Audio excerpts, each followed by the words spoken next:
Welcome to This Explainer. Today, we're diving into something that, okay, I admit, might sound a little dry on the surface, how our justice system tracks millions of dollars in criminal court costs. But I promise you, the mechanics behind this are absolutely fascinating, and they're literally the backbone of how modern governments function. We're going to unpack the massive technological leaps that states are having to make right now just to keep the books balanced. You know, when we picture the justice system, we usually think of grand, timeless courthouses with those huge stone pillars, right? It projects this image of unchanging permanence. But while that physical architecture is rooted deep in history, the way these institutions handle massive amounts of financial data behind the scenes, it's constantly and really rapidly evolving. We're talking about a total ground-up transformation in record keeping. So here is the multi-million-dollar question. How does a state actually keep track of all that money in court fees? When a judge issues a fine or waives a fee or changes a court cost, how does that one single ruling get categorized and then aggregated across an entire state? It's an administrative puzzle on a massive scale, and figuring out how a modern system tracks every single dollar is pretty wild. To figure that out, today's explainer is going to walk through this entire evolution. We'll start with the shift from ledgers to digital data. Then we'll decode some court money statuses, dive into the CCIS, CC county data, and wrap up with the new Odyssey system and what the future looks like. All right, let's jump right into part one, from ledgers to digital data. Just think about the sheer contrast here for a second. Over a century ago, court clerks maintained these Rowan County Circuit Court minute books entirely by hand, just painstakingly writing line after line in Kentucky, probably dealing with ink spills and major hand cramps. Cut to today, and North Carolina is operating incredibly complex cloud-based platforms like Odyssey, Enterprise Justice, and eFile. It's a monumental leap from localized paper stacks to centralized living data. To really understand this landscape, we need to look at North Carolina's recent tech history. The state's Administrative Office of the Courts has been rolling out a massive migration to standardize all these records. They actually completed their previous digital system, which was CCIS-CC version 5.5, back in December 2014. But as we all know, tech moves incredibly fast. So by February 2023, they started transitioning to a newer system called Enterprise Justice, or Odyssey. They started with pilot counties, Harnett, Johnston, Lee, and Wake. And then throughout 2024, 44 more counties made the jump. This means for their 2025 report on criminal cost waivers, the state had this huge headache of merging data from both the old CCIS-CC system and the brand new Odyssey system. Okay, moving on to part two, understanding court money statuses. Before we get into the numbers, we have to translate some pretty dense bureaucratic jargon. The courts use specific money statuses. First up is waived or remitted. Basically, when a judge entirely wipes out a cost owed by a defendant, it lands in this bucket. But a quick side note, don't confuse this with a defendant waiving the right to appear in court. Totally different thing. Here, we're strictly talking about erasing a financial debt entirely. Next is not assessed. This one acts almost like the court's backspace key. So let's say a judge, actually, let's use an example. Imagine a judge decides not to charge an extra $250 community service fee because the defendant was already assigned community service earlier in that same session. The fee was technically on the bill, but the judge says, nope, doesn't apply here. Boom, that's not assessed. Then we have civil judgment. This happens when the court essentially changes how they're going to collect the money.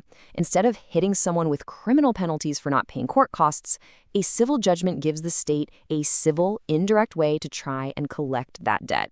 It takes the criminal enforcement element totally out of the equation for that specific fee. So you might be wondering, what happens when a bunch of different actions happen on one single case? To keep the data clean, the research division uses a super strict hierarchy. This is absolutely crucial for data integrity. It means if a case has both a not assessed fee and a partially waived fee, the whole case just gets flagged as partially waived. It prevents double counting and gives lawmakers a clear, organized data set to look at. Which brings us to part three, the CCIS-CC county data. Let's look at the actual numbers for 2024 from the counties still using the older system. Looking at the highest volume areas, the variations are just wild. Take a look at Robeson County. They logged a staggering 20,036 fully waived cases in 1 year, compared to just over 5,000 cases where costs were ordered normally. Meanwhile, up in Forsyth County, you have way fewer waivers, around 2,000, but almost 19,000 standard ordered cases. It really highlights how completely different court caseloads can be from one county line to the next. When you look at it visually, Robeson County's numbers just completely dwarf the rest of the pack. It perfectly illustrates how thousands of individual case-by-case decisions by local judges stack up into these massive county-wide metrics.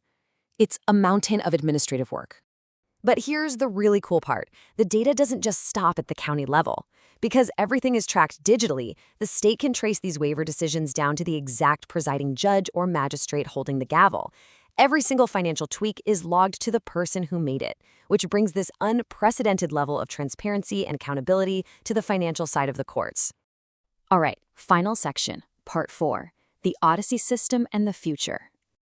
As counties started migrating over to Odyssey in 2024, the way they categorized this stuff shifted. The old system had all those separate statuses we talked about, but Odyssey just bundles them. It consolidates waivers, reductions, and not assessed fees into one overarching reporting event: monies remitted, not assessed, or partially waived. It's basically one giant bucket for all court cost reductions. And when you tally up the numbers in that new consolidated bucket across the Odyssey counties for 2024, you get over $4 million. $4,054,553 to be exact. That's the estimated amount of specific court costs that were either completely or partially waived in the counties running the new software. Breaking down that $4 million, you see Orange, Guilford, and Wake counties doing the heavy lifting. Orange County alone had almost 4,500 cases, which totals over $1.2 million in estimated waived costs. Now, when you see a massive spike like that in one single county, you've got to ask yourself, what exactly is going on there? Well, this is where context is absolutely key. We can't just look at the numbers in a vacuum. A huge spike in places like Orange and Chatham counties doesn't mean judges are suddenly feeling super generous and waiving fees on all new cases. Instead, it's driven by local administrative projects, specifically driver's license restoration efforts partnered with the Equal Access to Justice Commission.